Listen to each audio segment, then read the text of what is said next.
जय हिंद एवरीवन।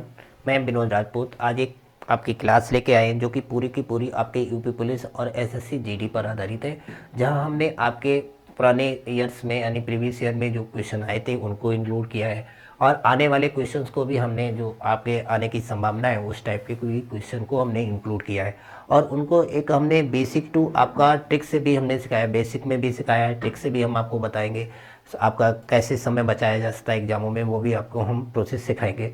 तो आज पहला हम सवाल लेके आए हैं। तो पहला सवाल आपसे क्या कहता है कि आपसे ये कहता है कि 108 है, 108 के कहते हैं कितने गुणज आपके अभाज्य संख्या में होंगे, ये आपसे सवाल में पूछा है। जब भी आपके इस टाइप के आपसे सवाल पूछे जाए तो आपको ध्यान रखना है हमें क्या करना है। तो ऐसे सवालों को करने के लिए सबसे बेस्ट प्रोसेस है आप इसके फैक्टर निकालेंगे। क्या निकालेंगे? फैक्टर निकालेंगे।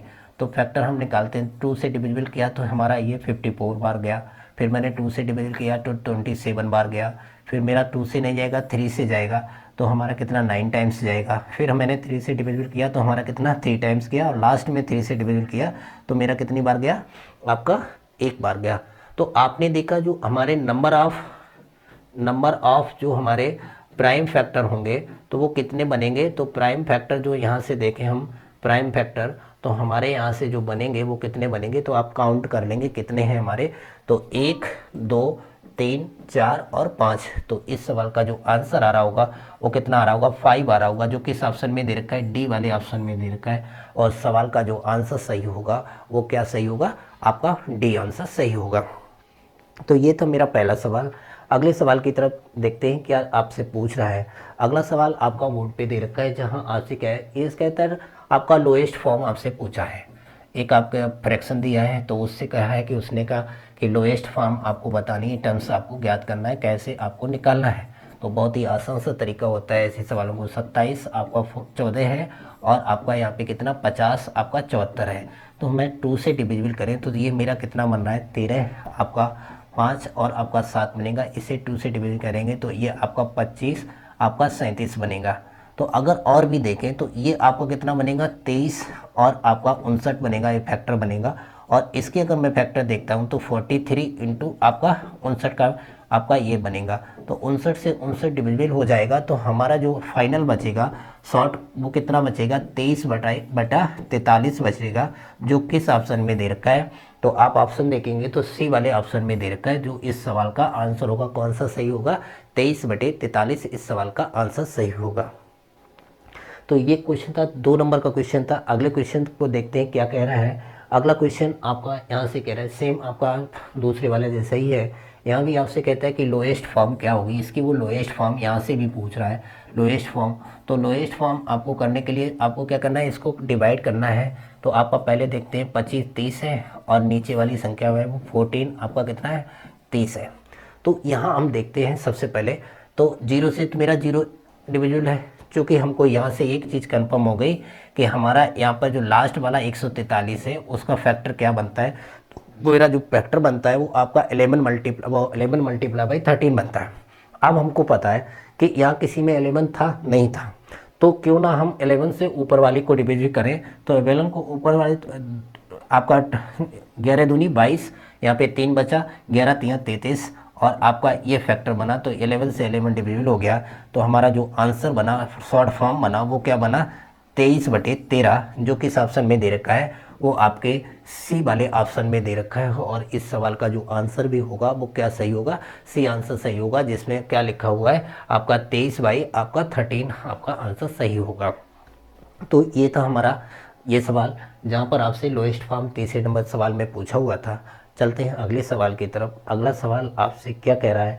अगला सवाल आपसे कह रहा है, बहुत ही अच्छा सा सवाल है, इसे आप चाहें तो आप उसमें मोस्ट इम्पॉर्टेंट में कर लें, क्योंकि ये बहुत अच्छा सवाल है। इस टाइप के क्वेश्चन आपसे पूछे जाते हैं। तो ऐसे सवालों को कैसे सॉल्व करना है तो आपको ध्यान रखना है, जब भी ऐसे सवाल आपको देखने को मिले तो आप इसका बेसिक मेथड याद रखेंगे, वहाँ से एक कॉन्सेप्ट आपका बन जाएगा। कोई भी आपका ऐसे सवाल इस टाइप का मिले तो आप हर सवाल को आसानी से कर पाएंगे। देखते हैं क्या बेसिक कॉन्सेप्ट है। यहाँ कहता है कि 3 क्रमागत विषम संख्या है। तो हमें पता है 3 जो हमारी विषम संख्या हैं वो हमारी क्या होती हैं। तो हमें पहली विषम संख्या देखें तो हमारी 1 होती है। क्या होती है? 1 होती है। ऑड नंबर की बात कर रहा, ऑड नंबर हमारा जो पहला होता है वो क्या होता है, 1 होता है, और दूसरा ऑड नंबर होता है वो क्या होता है, 3 होता है, और अगला ऑड नंबर होता है वो कितना होता है, 5 होता है। कहता है कि लगातार कंटिन्यूस की बात करता तो कहता है कि तीनों हमारी जो संख्याएं हैं शुरुआत की, उनके अंकों का जो योग है तो वो कितना है हमारा, यहाँ से देखें तो हमारा यहाँ 9 बना जाएगा। कितना बना, 9 बना जाएगा। तो कहता है अगली 3, तो अगली 3 देखते हैं। तो यहाँ से पहली आपकी 3 हो गई, दूसरी क्या हो गई, 5 हो गई, अगली क्या हो गई, 7 हो गई। तो हमने जब इनको जोड़ा तो मेरा जो योग बना वो कितना बना, 15 बना। फिर कहता अगली देख लें हम 3, तो अगली 3 और हम देखते हैं, 5 और 7, और हमने यहाँ से देखा अगली हमारी 9 है विषम, तो हमारा यहाँ से जब योग बना तो वो हमारा कितना बना, 21 बना। चूँकि इसका योग तो 9 हुआ अंकों का, इसका योग हमारा 6 हुआ, और इस वाले का अंकों का योग क्या हुआ, 3 हुआ। तो 3 की डिविजिबिलिटी वाला रूल क्या कहता था कि जो अंकों का योग है यदि वो मेरा 3 से डिविजिबल हो रहा था तो वो संख्या भी मेरी क्या होगी, 3 से डिविजिबल होगी। तो यहाँ से देखा हमने ये संख्याएं सारी किससे, 3 से डिविजिबल हो रही थी। तो इस सवाल का जो आंसर सही आ रहा होगा वो क्या आ रहा होगा, वो आपका सी वाला ऑप्शन। ये सारी संख्याएं जो 3 लगातार आपकी विषम संख्याएं वो सदैव 3 से डिविजिबल होंगी, ये कन्फर्म यहाँ से सिद्ध हो जाता है। चलते नेक्स्ट क्वेश्चन की तरफ। नेक्स्ट क्वेश्चन में आपसे क्या पूछा है, नेक्स्ट क्वेश्चन में आपसे क्या कह रहा है कि 3 क्रमांगत सम संख्याओं के योग को बोल रहा है कि 3 क्रमांगत सम संख्याओं का योग सदैव किससे विभाजित होगा। ये आपसे कहता है कि लगातार 3 आपके इवन नंबर की बात करता है। तो इवन नंबर क्या होते हैं, जो आपके 2 से डिविजिबल हों। तो इवन नंबर का हम लेते हैं कॉन्सेप्ट के थ्रू, हम आपको समझाएंगे जहाँ पर आपको वो चीज़ क्लियर हो जाएगी कि इस टाइप के कोई भी क्वेश्चन आपसे एग्जाम में पूछे तो आप कैसे करेंगे। तो यहाँ से देखेंगे कि आपका इवन नंबर की बात करें तो पहला मेरा इवन नंबर आता है 2, अगला मेरा इवन नंबर आता है 4, और अगला इवन नंबर आता है हमारा 6। जो आपकी शर्त कहता है कि लगातार 3 क्रमागत सम संख्याओं का योग अगर हम देखें तो मेरा कितना बना, 12 बना। अगले 3 क्रमागत संख्याओं का हम अगर देखते हैं योग कितना बनता है, तो यहाँ से मैंने जोड़ के देखा तो ये कितना बना, 18 बना। और अगली 3 संख्याओं की अगर हम बात करें तो अगली 3 संख्याओं का जो योग होगा वो क्या बन रहा होगा, तो हमने यहाँ से देखा 24 बन रहा है। कितना बन रहा, 24 बन रहा। तो अब हम देखते हैं कि ये संख्या जो हमारी योग है ये 12 है, ये 18 है और ये 24 है, तो ये इन ऑप्शंस में से किस संख्या से डिविजिबल होगी। तो आपको पता इस वाले से डिविजिबल केवल 2 होगी, तो ये ऑप्शन नहीं हो सकता। उसने एक कंडीशन लगा दी है कि सदैव वो विभाजित हो, तो सदैव आपकी एक ऐसी संख्या हो जो सबको विभाजित करे, तो ये तो 12 नहीं हो सकती। 24 की बात करें, जब आपकी 12 से नहीं हुई तो 24 से भी नहीं हो रही होगी। 18 से इसलिए नहीं होगी, केवल एक डिविजन होगी, तो ये नहीं होगी। तो बचा मेरा ऑप्शन कौन सा, सी वाला ऑप्शन बचा। और जो इस सवाल का आंसर है वो क्या सही होगा, आपका सी वाला होगा कि जो आपकी लगातार क्रमागत जो आपकी विषम संख्याएं हैं वो किससे डिविजिबल हो रही थी, 3 से। और जो लगातार आपके कौन सी सम संख्या हैं उनका योग डिविजन किससे हो रहा है, 6 से हो रहा है। कंफर्म हुआ कि नहीं।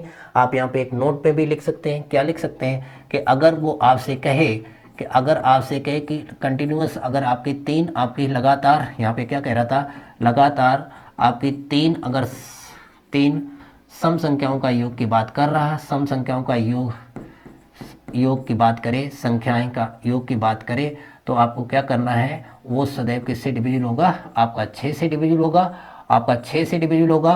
और विषम के योग की बात करें, सेम आपका इसी पैटर्न पर था, विषम संख्याओं का योग की बात करें तो आपको क्या ध्यान रखना है, का योग सदैव किससे विभाजित होगा, वो आपका 3 से विभाजित होगा। किससे विभाजित होगा, 3 से विभाजित होगा। तो ये आप अपने एक हेडिंग में आप लिख सकते हैं कि इस टाइप का अगर कोई क्वेश्चन मिलेगा तो हम इस प्रोसेस से उनको आसानी से लगा सकेंगे। तो आपको क्लास को वॉच करता रहना है और आपको ध्यान रखना है कि ऐसी क्लास हमने आपकी बहुत मेहनत से बनाई है, जहां हमने आपके क्या किया है, पूरा यूपी पुलिस और एसएससी जीटी के पैटर्न को लागू करके बनाई हुई है। चलते हैं नेक्स्ट क्लास की तरफ, नेक्स्ट सवाल की तरफ। नेक्स्ट सवाल में आपसे क्या कह रहा है, नेक्स्ट सवाल कहता है, बहुत ही अच्छा सा सवाल कहता है, क्या कह रहा है, यहाँ आपसे कह रहा है कि 4 अंकों की एक आपकी संख्या है। क्या कह रहा है, 4 अंकों की आपकी एक संख्या है, 4 अंकों की सबसे छोटी संख्या वो आपसे पूछ रहा है। और क्या कहता है कि जो कि एक पूर्ण वर्ग हो। क्या कह रहा है, पूर्ण वर्ग की आपसे बात कह रहा है। तो पूर्ण वर्ग आपने देखा कि अगर हम देखें 31 का जो हम पूर्ण वर्ग निकालते हैं तो हमारा क्या बनता है, 961 बनता है। क्या बनता है? 961। ठीक, तो ये क्या हो गई, अगर हमसे ये कहता कि 3 अंकों की सबसे छोटी वर्ग संख्या क्या होगी, 3 अंकों की सबसे छोटी वर्ग संख्या अगर आपसे पूछता तो आपका क्या होता आंसर, तो आपका आंसर ये वाला सही होता। अगर मैं 32 का स्क्वायर करता हूँ, किसका स्क्वायर करता हूँ? 32 का स्क्वायर करता हूँ। तो जब मैं 32 का स्क्वायर करता हूँ तो आपको पता है 32 का स्क्वायर कितना होता है? 1 आपका 024 कितना होता है? 1024 होता है। अगर आप देखें जिनको अगर नहीं स्क्वायर निकालना आता है तो आपको पता है इसका स्क्वायर कितना होता है, तो आपको मालूम है इसका स्क्वायर कितना होता है? 4 होता है। इसका स्क्वायर कितना होता है? तो 9 होता है। इन दोनों का स्क्वायर और उसका दुगना करते हैं तो कितना बनता है मेरा? 12 बनता है। तो आपका जब 12 बनता है तो इसमें जुड़ जाएगा तो हमारा कितना बनेगा? 1024 बनेगा, जो कि सबसे छोटा कैसा होगा? सबसे छोटा 4 अंकों की संख्या होगी जो एक पूर्ण वर्ग होगी। तो इस सवाल का जो आंसर सही होगा वो आपका ए वाला आंसर सही होगा। ये तो ऑप्शन होगा नहीं क्योंकि ये स्क्वायर संख्या नहीं है, ये नहीं होगा। या तो ये आंसर होता और या तो ये आंसर होता, परंतु उसने एक कंडीशन आपको लागू कर दी कि सबसे छोटी सी आपकी स्क्वायर नंबर आपको ज्ञात करना है। तो वो आंसर क्या सही होगा? 1024 आंसर सही होगा। नेक्स्ट सवाल में क्या कह रहा है? नेक्स्ट सवाल आपका क्या कह रहा है? नेक्स्ट सवाल आपका 7 नंबर सवाल में कहता है कि आपको बताना है कि 4 अंकों की सबसे बड़ी संख्या बतानी। क्या कहता है? 4 अंकों की सबसे बड़ी संख्या कौन सी होगी जो कि एक पूर्ण वर्ग हो। आपसे क्या कहता है कि एक पूर्ण वर्ग हो 4 अंकों की सबसे बड़ी। तो यहाँ से हमने पिछले वाले सवाल से हमने क्या दिया था कि 4 अंकों की हमने सबसे छोटी संख्या वर्ग पूछी थी। 4 अंकों की सबसे छोटी वर्ग संख्या, तब आपका आंसर क्या आया था? तब आपका आंसर आया था 1000 कितना? 24 आया था। और अगर हम आपका यहाँ से पूछे कि 4 अंकों की सबसे बड़ी संख्या, जो कि इस सवाल में हमने पूछा है 4 अंकों की सबसे बड़ी संख्या, तो वो 399 का स्क्वायर सबसे बड़ी संख्या, 4 अंकों की सबसे बड़ी वर्ग संख्या, तो वो आपका आंसर होता है 99 का स्क्वायर। और 99 का स्क्वायर कितना बनता है? तो आपको पता है आपका 01 कितना? 9801 होता है, जो कि आपके 4 अंकों की सबसे बड़ी स्क्वायर संख्या होगी। नेक्स्ट सवाल में आपसे क्या कह रहा है? अगले सवाल की तरफ चलते हैं। अगले सवाल में 8 नंबर में आपसे पूछा है कि कहता है क्या है? x के किस मान के लिए, यहाँ क्या कहता है? x के किस मान के लिए आपका यहाँ पे ये दिए है कि एक पूर्ण वर्ग संख्या होगी। क्या कह रहा है? एक आपकी पूर्ण वर्ग संख्या की वो बात कर रहा है। तो आप जरा देखें कितना लिखा है? 21 आपका 0 और x लिखा है। तो कहता है कि x की जगह पर इनमें से कौन सा अंक होगा।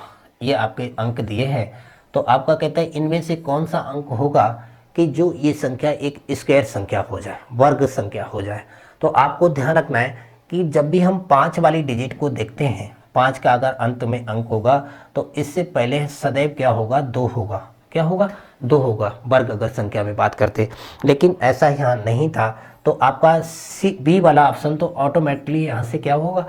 माइनस हो जाएगा, हट जाएगा। अब बात करते हैं 2 संख्याओं पर। तो आप अगर देखें, मैंने यहाँ पे 4 रखा तो 114 आपका 2114, जो कि किसी की वर्ग संख्या नहीं होती, ये कन्फर्म है। तो आपका देखें, आपका सी वाला ऑप्शन देखते हैं। ऑप्शन मेथड से हम इसके लगा देते हैं। ऑप्शन मेथड में अगर देखें तो मैंने x के स्थान पर क्या रख दिया? आपका 6 रख दिया। तो इसका मैंने स्क्वायर निकाला तो हमें पता है ये आपका इकाई अंक आपका किस में आता है? आपका या तो 4 के स्क्वायर करने पे आता है या तो 6 के स्क्वायर करने पे आता है। इसके जस्ट अगले वाली स्क्वायर संख्या देखें तो 16 का वर्गमूल ये होता है। इसका अगली वाली से हम क्या कर देते हैं? मल्टीपल कर देते हैं। तो अगली वाली से हमने मल्टीपल किया तो हमारा 5 तक गुणा कितना आया? 20 आया, जो कि इस संख्या से छोटा हो गया। तो हमारा जो आंसर आएगा कौन सा सही होगा? आपका 46 सही होगा। 46 का स्क्वायर क्या होता है? तो 46 का स्क्वायर होता है 21 कितना? 16 होता है। तो आपका जो आंसर सही होगा, x का मान यहाँ से क्या निकला? तो आपका कंफर्म हो गया, x का जो मान होगा वो किसके बराबर होगा? 6 के बराबर होगा, जो कि ऑप्शन सी में दे रखा है। और यही इस सवाल का आंसर सही होगा। तो आपने देखा कितने आसान से क्वेश्चन आपसे एग्जाम में पूछे गए हैं और आने वाले संभावना भी आपके क्वेश्चंस की होगी। बस आपको क्लास को देखते रहना है, लाइक करते रहना है, सब्सक्राइब करना ना भूलें। चलते हैं नेक्स्ट क्वेश्चन की तरफ। नेक्स्ट क्वेश्चन में आपसे क्या कह रहा है, आपसे कहता है कि सही उत्तर आपका विकल्प का चयन करें। जहाँ क्या कहता है कि दशमलव जो संख्या है 99 उसको बाइनरी डिजिट में आपको बदलना है। क्या कहना है कि 99 को आपको बाइनरी डिजिट में कन्वर्ट करना है। कैसे कन्वर्ट करना है, क्या मान होगा उसका, वो आपसे पूछ रहा है। तो इसकी बहुत ही आसान सी ट्रिक होती है। आप देखें 99 को अगर मुझे बाइनरी डिजिट में कन्वर्ट करना है तो आपको ध्यान रखना है सदैव किससे भाग देना है, सदैव 2 से भाग देना है। किससे? 2 से भाग देना है। क्यों देना है? तो हमें पता है जो बाइनरी डिजिट होती है हमारी 2 होती है, वो आपकी एक 0 होती है और एक 1 होती है। इसी कारण से हम जो डिजिट होती है उसमें किससे 2 से भाग देते हैं। तो हमने 2 से भाग दिया तो यहाँ हमारा कितनी बार जाएगा, तो ये हमारा 49 टाइम्स जाएगा। कितनी बार? 49 टाइम्स जाएगा। और इधर हमारा जो रिमाइंडर होगा उसको ध्यान रखेंगे तो यहाँ हमारा 1 बचेगा।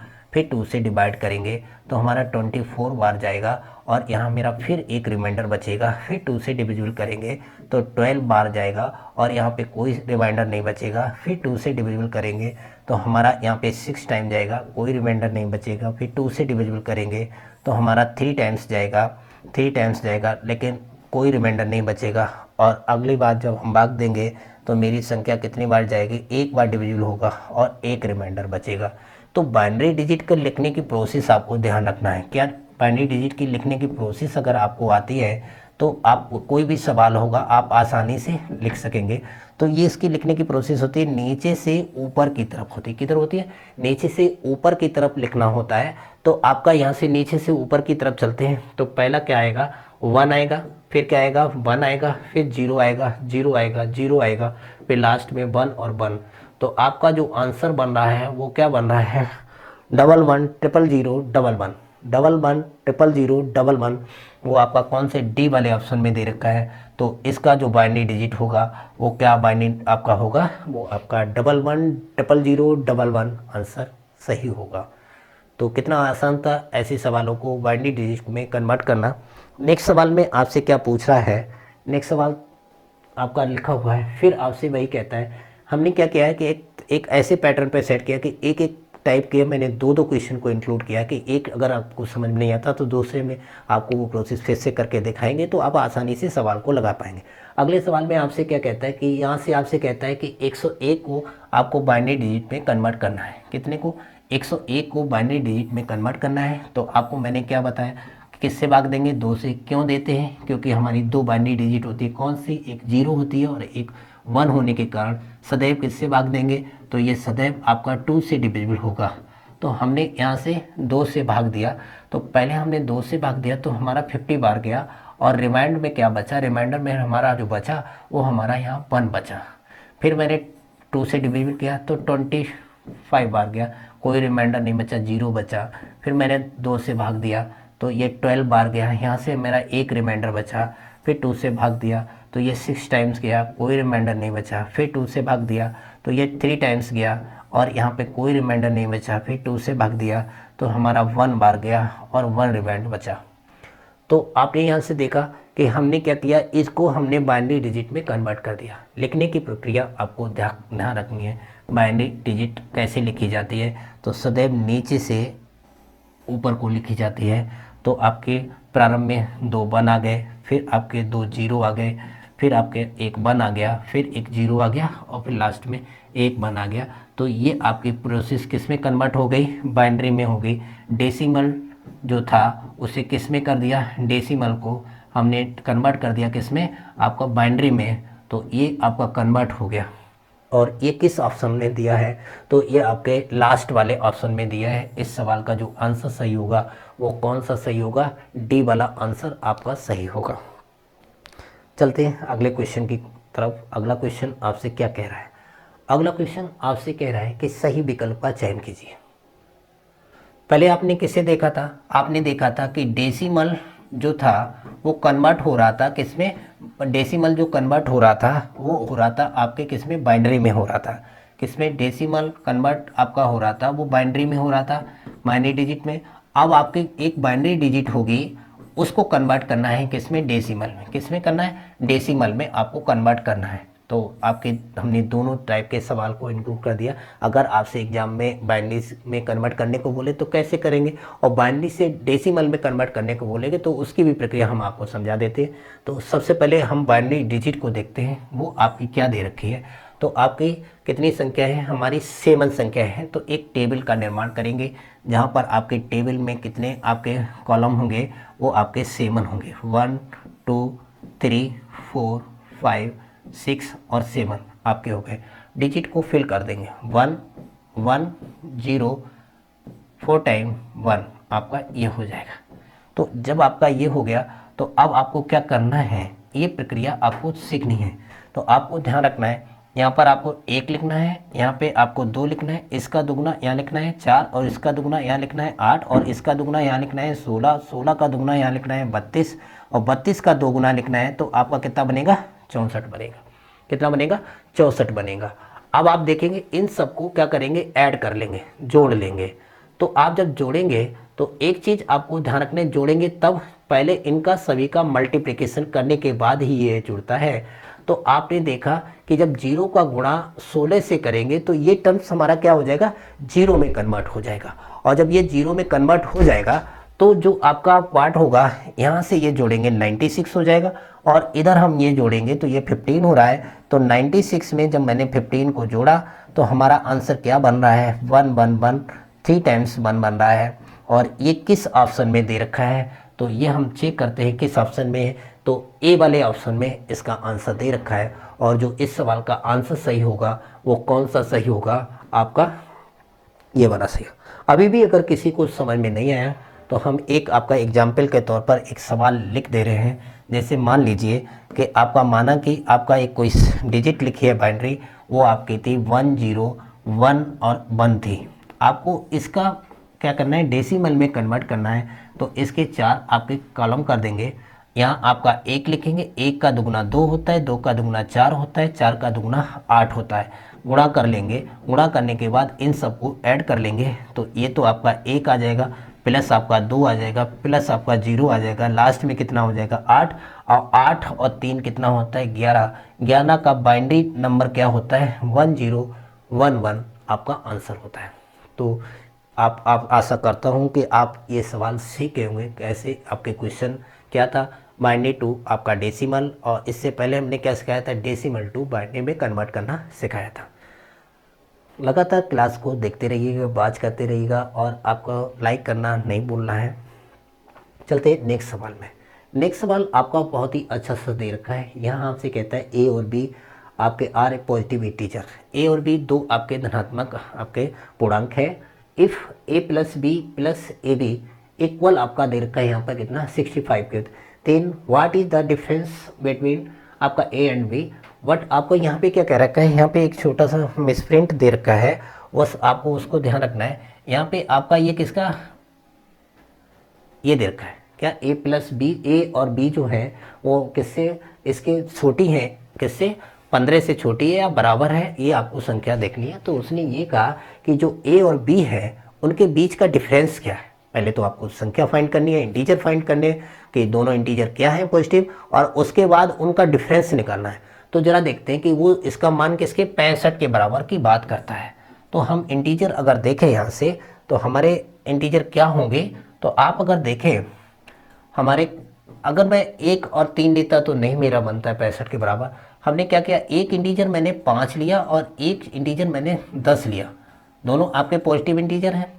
और अगर मैं इनको जोड़ूं 5 और 10 तो ये 15 हुए, और इन दोनों का अगर मैं गुणा करता हूं तो मेरा कितना 50 के बराबर होगा। चाहे आप ऐसे कर लें या यहाँ पे इस टाइप से लिख लें।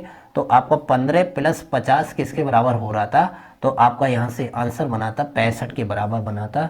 तो यहाँ से क्या हमने सीखा कि आपके जो इंटीजर निकले वो आपके कौन से दो इंटीजर थे। एक तो मेरी पहली इंटीजर थी वो 5 थी और दूसरी इंटीजर क्या था 10 था, और इन दोनों का वो क्या कह रहा है डिफरेंस पूछ रहा है। तो डिफरेंस क्या होगा, तब अब आपका यहाँ से पता हो गया डिफरेंस क्या निकल रहा है 5, जो कि किस ऑप्शन में दे रखा है। तो वो आपका ऑप्शन कौन सा सही है, वो आपका सी वाला ऑप्शन सही है। कितने आसान से क्वेश्चन आपके होते हैं, केवल आपको उसकी प्रक्रिया समझ में आनी चाहिए, फिर आपका कोई भी ऐसा सवाल आएगा तो आप आसानी से कर सकेंगे। नेक्स्ट सवाल की तरफ चलते हैं। नेक्स्ट सवाल में आपसे क्या कहता है, नेक्स्ट सवाल आपका कहता है आपको क्या बताना है, which of the following is a perfect square. आपसे ये कह रहा है कि कौन सी इनमें से एक ऐसी संख्या है जो एक पूर्ण आपकी वर्ग संख्या है, ये आपसे कहता है। तो आपको क्या ध्यान रखना है, सबसे पहले आपको ध्यान रखना है कि कौन सी वर्ग संख्या के अंत यानी इकाई अंक पर अंक आते हैं, डिजिट आती है, वो अगर आपको आती है तो आप बहुत आसान हो जाता है हमको क्या पहचानना। तो यहाँ देखते हैं सबसे पहले कि जब हम 1 और 9 का वर्ग करते थे तो उसका सदैव इकाई अंक जो मेरा आ रहा था वो क्या आ रहा था, वर्ग करने पर हमारा 1 आ रहा था। क्या आ रहा था, 1 आ रहा था। और जब हम 2 और 8 का वर्ग करते थे तो उनका सदैव इकाई अंक मेरा कितना आ रहा था, तो आपको यहाँ से कंफर्म था कि वो मेरा कितना आ रहा था, 4 आ रहा था। और जब मैं 3 और 7 का स्क्वायर करता था तो इन दोनों के वर्ग का करने पर अंतिम जो अंक आ रहा था वो क्या आ रहा था, डिजिट आ रहा था, वो क्या आ रहा था, 9 आ रहा था। और आपका लास्ट क्या बचा, लास्ट हमारा बचा 4 और 6, जहां इन संख्याओं का जब हम स्क्वायर करते थे तो आपका लास्ट का जो डिजिट आ रहा था तो वहां क्या आ रहा था, 6 आ रहा था। क्या आ रहा था, 6 आ रहा था। और 2 एक आपके अपवाद है, वो उसमें 0 का जब मैं स्क्वायर करता था तो उसका सदैव इकाई अंक 0 आ रहा था, और 5 का जब मैं स्क्वायर करता था तो उसका सदैव इकाई अंक क्या आ रहा था, मेरा 5 आ रहा था। तो अब आप कुछ सीख गए होंगे कि अंत का अंक इनमें से अगर कोई मिलता है तो हमारा वो एक परफेक्ट स्क्वायर के रूप में होगा, और अगर वो अंक नहीं मिलते हैं तो आपका वो परफेक्ट स्क्वायर नहीं है, जो कि इस सवाल में ये लागू हो रहा है। आपने देखा क्या कहीं पर इकाई अंक के रूप में 7 है, तो आपने देखा नहीं है। क्या किसी इकाई अंक का और किसी का वर्ग करने पर हमारा इकाई अंक 2 आ रहा था, तो आपने देखा नहीं आ रहा था। आपने क्या कभी देखा यहाँ पे इकाई अंक का किसी संख्या का अगर हम वर्ग करते हैं तो क्या मेरा 8 आ रहा था, तो आपको पता 8 कभी आ ही नहीं सकता अंत में स्क्वायर करने पर। तो यहाँ पर कौन सी एक संख्या थी, वो आपकी 9 थी। तो जो आपका स्क्वायर था वो आपका कौन सी वर्ग संख्या होगी, पूर्ण वर्ग संख्या, तो वो आपकी होगी सी वाली होगी, जिसका इकाई अंक क्या दे रखा था, 9। तो कैसे ऐसे सवालों को लगा सकते हैं, तो आपको पता है हमने इसकी प्रक्रिया समझा दी, ये पूरे रूल्स हैं। आप यहाँ से कोई भी ऐसे सवाल मिलेंगे तो आसानी से कर सकते हैं। तो ये थी आज की मेरी एक क्लास, मिलते हैं नेक्स्ट क्लास में नेक्स्ट डे। Thank you.